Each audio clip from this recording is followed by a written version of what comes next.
live look outside from our Touchmark in the West Hills camera. Thanks for joining us for Afternoon Live.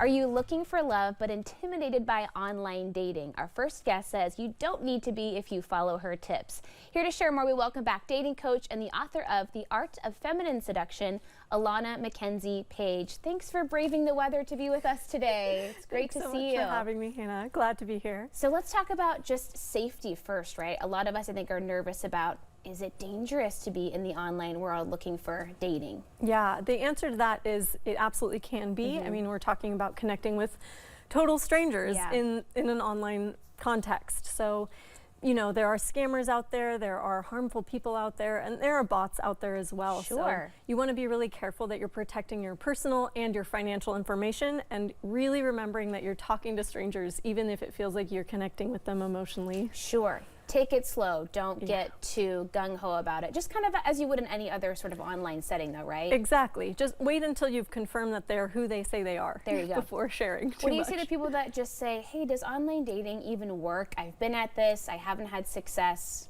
Why should I keep trying? I met my husband in online dating, so I have to say it does work.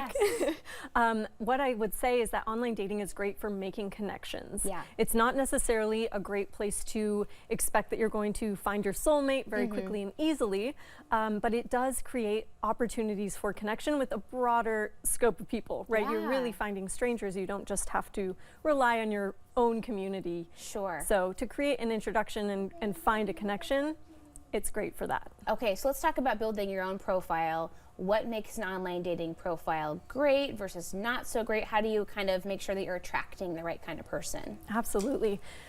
A great online profile attracts the kind of person you want to attract. Okay, there you go. So you want to curate your pictures and words to really speak to the person that you want to draw in. Like, so what kind of person do you want to have in your life? So if you want to find an adventurous person, you want to maybe have pictures of you skiing or hiking out somewhere in nature. And if you want to attract someone with a lot of emotional intelligence, you want to give them a sense of, with your words, you want to give them a sense of what it would be like to be with you kind of emotionally. Yeah, and have to kind of find a way to make those things come across succinctly, right? Because we're swiping, we don't have a ton of time. You want to get right to the point as quickly as you can. Yeah, concise is good one for that. And what about the photos? That's really tough. Photos are very tough, but these days you want to make sure you have good photos. Like, that's actually very important to have good angles and great lighting. So some people are even having professionals take pictures of them, but you can also just have a friend take some fun pictures of you out, but to make sure that you're not at a weird angle and that you can really see your full face and personality shining through in the images. Looking your best, but still like yourself. You don't want to look like another version, an alternate reality of what you really look like. You definitely want to be honest about what you look like now. Using current photos is important. Okay. And then searching or a selection strategy when you're going through things online that will help you find an actual partner faster? Yeah, that is one of my favorite things about online dating, is that the apps or the platforms actually support you spending more time on them. They really want you to be spending more time. So a great strategy to get started with is to spend consistent time, like really spend at least 15 minutes a day. And then another thing would be to be initiating more often. So really making sure you're creating multiple connections so that you have more opportunity to be making those great introductions with people who would be a great fit for you.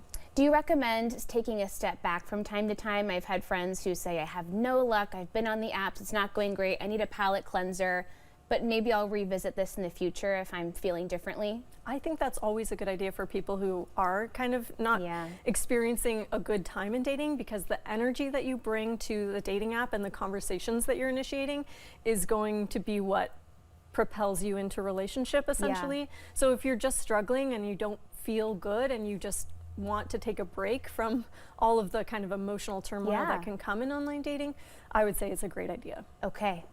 Everything in moderation. Exactly.